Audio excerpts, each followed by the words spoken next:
தமிழகத்தில் தமிழக வெற்றிக் கழகம் ஆட்சியை பிடித்து ஒரு வாரம் நிறைவடைந்து உள்ள நிலையில் புதிய அரசு பல்வேறு சவால்களையும் விமர்சனங்களையும் ஒரு சேர சந்தித்து வருகிறது.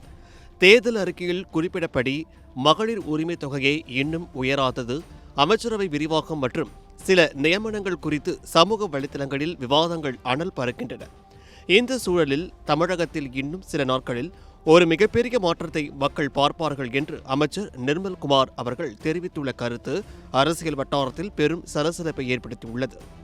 மதுரையில் செய்தியாளர்களை சந்தித்த அமைச்சர் நிர்மல்குமார் முதல்வர் விஜயின் பணி நடைமுறை குறித்தும் விமர்சனங்களுக்கான பதில்கள் குறித்தும் மிக வெளிப்படையாக பேசினார்.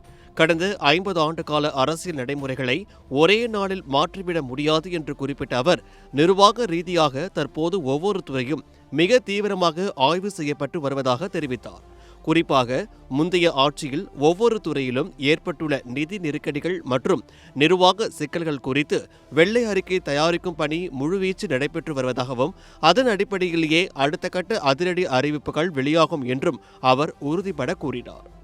முதலமைச்சர் விஜயின் அர்ப்பணிப்பு குறித்து பேசிய அமைச்சர், ஒரு சாதாரண அரசு ஊழியரைப் போல தினமும் காலை 10 மணிக்கு தலைமை செயலகம் வந்து மாலை வரை அங்கேயே இருந்து கோப்புகளை ஆய்வு செய்கிறார்.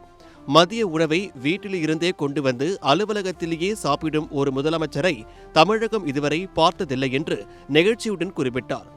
நிதிநிலை அறிக்கையில் உரிய நிதி ஆதாரங்களை கண்டறிந்த பிறகு முதல்வர் கொடுத்த ஒவ்வொரு வாக்குறுதியும் தடையின்றி நிறைவேற்றப்படும் என்றும் அவர் விளக்கமளித்தார். செய்தியாளர் சந்திப்பு குறித்து எழும் கேள்விகளுக்கு பதிலளித்த அமைச்சர், முதல்வர் தனது பணிகளை அரசு செய்திக்குறிப்புகள் வாயிலாக மிக வெளிப்படைத்தன்மையுடன் அறிவித்து வருகிறார் என்றும் தேவையான நேரத்தில் அவர் நிச்சயமாக செய்தியாளர்களை சந்திப்பார் என்றும் கூறினார்.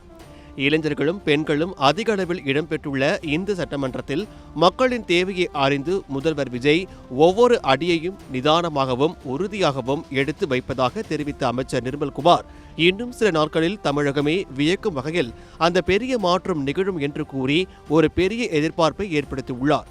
அந்த மாற்றம் என்னவாக இருக்கும் என்பதை பொறுத்திருந்துதான் பார்க்க வேண்டும்.